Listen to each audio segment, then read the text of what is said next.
الحمد لله رب العالمين،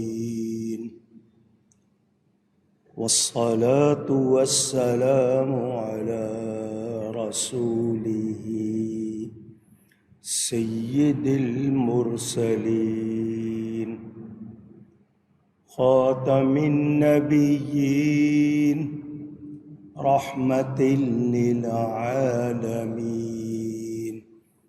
شفيع المذنبين سيدنا ومولانا محمد رسول رب العالمين وعلى آله وصحبه أجمعين. أما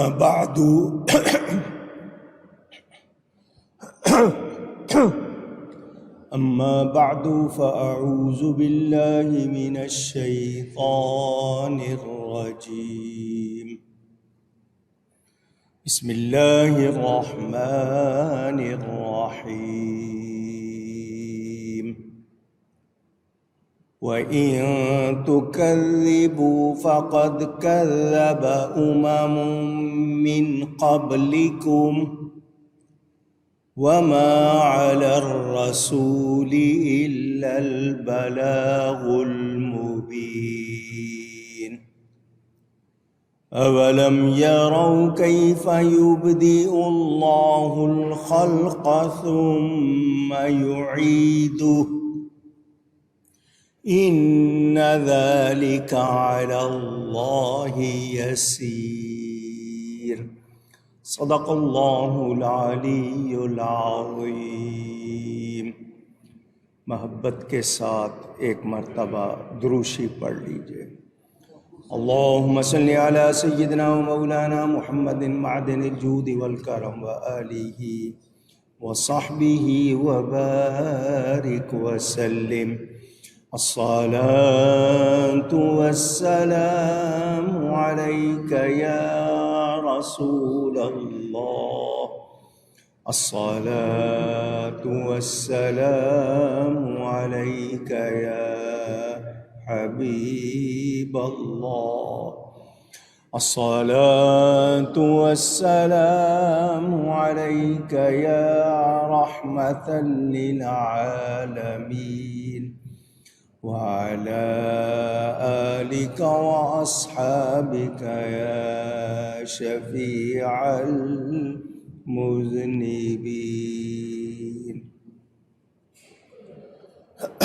حمد و صلاۃ کے بعد قرآن کریم کی سورۃ العنکبوت کی تفسیر کا بیان جاری ہے. آپ نے یہ سنا کہ کافروں مشرکوں کو کہا گیا کہ تم تو اللہ کے سوا بتوں کو پوجتے ہو اور نرا جھوٹ گھڑتے ہو. بے شک وہ جو بت ہیں جنہیں تم اللہ کے سوا پوجتے ہو تمہاری روزی کے کچھ بھی مالک نہیں. رزق اللہ کے پاس ڈھونڈو، اسی کی عبادت کرو اور اس کا احسان مانو، اس کا شکر کرو اور تمہیں لوٹ کر اللہ ہی کی طرف جانا ہے. اس حوالے سے آپ کو بتایا من دون اللہ لفظی ترجمہ ہے اللہ کے سوا. مراد ہیں بت، خود اپنے ہاتھوں سے تراشے ہوئے بت، لوہے کے ہوں، لکڑی کے ہوں، پتھر کے ہوں، سونے چاندی کے ہوں، کسی چیز کے بنائے ہوں، یا مظاہر قدرت، آگ، ہوا، پانی، مٹی وغیرہ وغیرہ.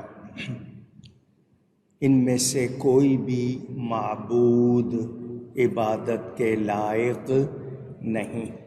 عبادت کے لائق صرف اور صرف اللہ تعالی ہے.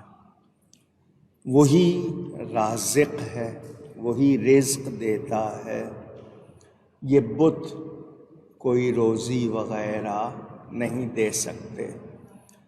تو عبادت اللہ ہی کی کرو اور اس کا شکر کرو، اس کا احسان مانو کہ وہ تمہیں اتنی نعمتیں دے رہا ہے، اور لوٹ کر تم نے جانا بھی اسی کے پاس ہے۔ اس کی نافرمانی کرو گے تو پھر اس کو راضی نہیں کر سکو گے۔ اس حوالے سے ضروری باتیں آپ کو سنا دی۔ جو اعتراضات مخالفین کرتے ہیں ان کا جواب بھی دے دیا کہ وہ مشرک بتوں کے پاس جاتے ہیں، تم مزاروں کے پاس جاتے ہو، اس کا بھی جواب دے دیا۔ ہم ایمان والے ہیں، اللہ کے سوا کسی کی پوجا اور عبادت نہیں کرتے، نبیوں ولیوں کی تعظیم کرتے ہیں، جس کا حکم دیا گیا اس حکم کو مانتے ہیں، اور تعظیم بھی وہی کرتے ہیں جو جائز ہے، جو جائز نہیں وہ تعظیم بھی ہم کرتے نہیں۔ یہ بھی آپ کو بتا دیا۔ اللہ والے اللہ کی عطا سے اختیار والے ہیں، کمال والے ہیں، قدرت والے ہیں، بغیر عطائے الہی، اللہ کی عطا کے بغیر ہم کسی میں کوئی کمال مانتے نہیں۔ جس کسی کے پاس جو کمال ہے رب کا دیا ہوا ہے، کسی کا اپنا ذاتی نہیں، اور کمال بھی وہ مانتے ہیں جس کا ثبوت ہے، جس کا ثبوت نہیں اس کا ہم ذکر بھی کرتے نہیں۔ یہ ساری باتیں میں آپ کو بتا چکا۔ اللہ تعالی خود سے کمال والا ہے، اللہ تعالی کا کوئی کمال کسی کے قبضے میں نہیں ہے، کنٹرول میں نہیں ہے۔ مخلوق کا ہر کمال اللہ کے قبضہ و کنٹرول میں ہے۔ اللہ چاہے تو رکھے چھری کا کام کاٹنا، اللہ اس سے وہ کمال چھین لے تو وہ چھری کاٹتی نہیں۔ آگ کا کام جلانا، اللہ اس سے وہ چیز لے لے تو وہ جلاتی نہیں۔ تو ہر کوئی جو بھی مخلوق ہے تمام اللہ کے سوا تب سب مخلوق ہے، کسی کے پاس اپنا ذاتی کمال نہیں ہے۔ اور نبی کریم صلی اللہ علیہ وسلم اللہ کی مخلوق میں سب سے اعلیٰ ہیں، سب سے بالا ہیں، سب سے زیادہ شان والے۔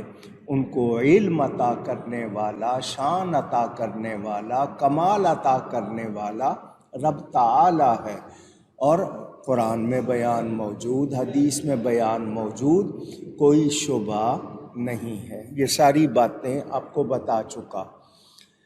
ہم کسی اللہ والے کے پاس جاتے ہیں تو اس کو اللہ کی قدرت کا مظہر سمجھ کر، اللہ کی عطا سے صاحب کمال سمجھ کر جاتے ہیں، اور ولیوں کی شان بیان ہوئی، ولیوں کا ذکر ہوا، قرآن میں ہوا۔ اللہ تعالیٰ نے ان کو شان دی ہے، جو شان دی ہے وہی مانتے ہیں، جو نہیں دی وہ ہم مانتے نہیں۔ یہ بات کلیئر ہو گئی، واضح ہو گئی، صاف طور پر آپ کو سمجھ آ گئی۔ تو اب اگر ہم پر کوئی اعتراض کرے کہ نہیں جس طرح وہ بت پجاری تھے تم قبر پجاری ہو، تو ہم نے آپ کو بتا دیا کہ ہم اللہ کے سوا کسی کی پوجا کرتے نہیں۔ قبر پجاری ہوتے تو ہر قبر کے ساتھ کرتے، لیکن ایسا نہیں ہے، اور ہم قبر پجاری نہیں ہیں، ہم کسی کی پوجا نہیں کرتے اللہ کے سوا، ہاں قبر والوں کی تعظیم کرتے ہیں۔ جو قبروں میں آرام فرما ہیں اللہ والے، ان کی وجہ سے وہ اللہ کی رحمت کے ٹھکانے ہیں۔ تو کوئی ذہن میں نہ لائے کہ ہم اللہ کے سوا کسی کی عبادت کرتے ہیں۔ ہم نبی پاک صلی اللہ علیہ وسلم کی عبادت نہیں کرتے، ان کو عبادت کے لائق نہیں مانتے، تو اور کون ہے جس کے لیے ہم ایسا کریں گے؟ تو یہ بات واضح ہو گئی۔ میں نے اس حوالے سے آپ کو بتا دیا، کسی کو اللہ کا بندہ مان کر اس میں کسی طرح خدا تعالی کی برابری مانی جائے یہ شرک ہے، اس کو خدا کے مثل مانا جائے یہ غلط ہے۔ ہمارے پاس اس کی کوئی گنجائش اونچی کہہ دیں نہیں ہے۔ آپ نے اس بات کو سن لیا۔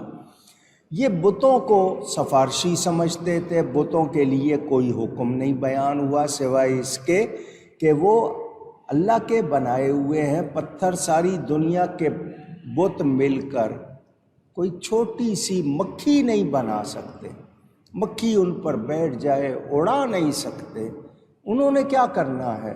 لیکن اللہ والے اللہ کی عطا سے بہت کچھ کر سکتے ہیں، اس کا بیان قرآن میں موجود ہے۔ میرے دوستوں اور بزرگوں، ایمان اور عبادت رزق کا سبب۔ رازق کون ہے؟ رزاق کون ہے؟ اللہ تعالی۔ ہمارا ایمان لانا، اللہ کو ماننا، اس کی بندگی کرنا، اس کا شکر کرنا یہ سبب ہے، اور اس کا وعدہ ہے لَإِن شَكَرْتُمْ لَأَزِيدَنَّكُمْ، تم شکر کرو گے میں نعمت زیادہ کر دوں گا، وَلَئِن كَفَرْتُمْ، اور انکار کرو گے تو پھر میری پکڑ، میرا عذاب بہت شدید ہے۔ تو یاد رہے، اب قرآن میں اللہ تعالیٰ نے فرمایا انشکر لی وَلِوَالِدَيْكَ، حق پہچانو میرا اور ماں باپ کا۔ تو لفظ ایک ہے، والدین کے لیے بھی آیا، رب کے لیے بھی آیا۔ اللہ تعالیٰ نے فرمایا شکر کرو، میرا بھی اپنے ماں باپ کا بھی۔ تو لفظ ایک ہے لیکن حقیقی شکر کس کا ہے؟ اللہ کا۔ ماں باپ کو کس نے بنایا ہے؟ اللہ نے۔ ان کو شان کس نے دی ہے؟ ہمارا جو مرتبہ ان کے ساتھ یا رشتہ ہے وہ کس نے بنایا؟ اللہ تعالیٰ نے۔ تو اس کو ذہن میں رکھا جائے۔ ہمیں کہا گیا من لم یشکر الناس لم یشکر اللہ، جو بندوں کا شکر نہیں کرتا، لوگوں کا شکر نہیں کرتا، وہ اللہ کا شکر نہیں کرتا۔ آپ ہر ایک کو شکریہ کہتے ہیں، بہت شکریہ، بہت بہت شکریہ، تو کیا یہ شرک ہو گیا؟ نہیں، یہ مجازی طور پر ہے۔ اصل شکر کس کا ہے میں وہ بھی آپ کو سمجھا چکا، کھانے پینے کے حوالے سے بتا چکا کہ ایک صاحب کو اس طرح پلایا تو ان کو کس کس کا شکریہ ادا کرنا پڑا۔ تو حقیقی شکر الحمدللہ رب العالمین، الحمدللہ والشکر للہ۔ تو ہمیں اللہ کا شکر ادا کرنا ہے، اور عبادت حقیقی ہی ہوتی ہے۔ جان لیں کہ عبادت حقیقی ہی ہوتی ہے، وہاں مجاز نہیں بنتا، وہاں کسی کے لیے کوئی اجازت، رعایت، رخصت، گنجائش نہیں ہے۔ عبادت صرف اور صرف اللہ تعالیٰ کی، کیونکہ وہی معبود ہے، کوئی دوسرا مجازی معبود، اونچی اور اونچی، یہ یاد کر لیں۔ جب اتنی بات واضح ہو گئی تو اب دوسروں کا ہم پر الزام لگانا یہ ظلم ہے، اور وہ لوگ خدا کو جواب دہ ہیں، ان کو جواب دینا ہوگا۔ ہم اللہ کے سوا کسی کی عبادت نہیں کرتے۔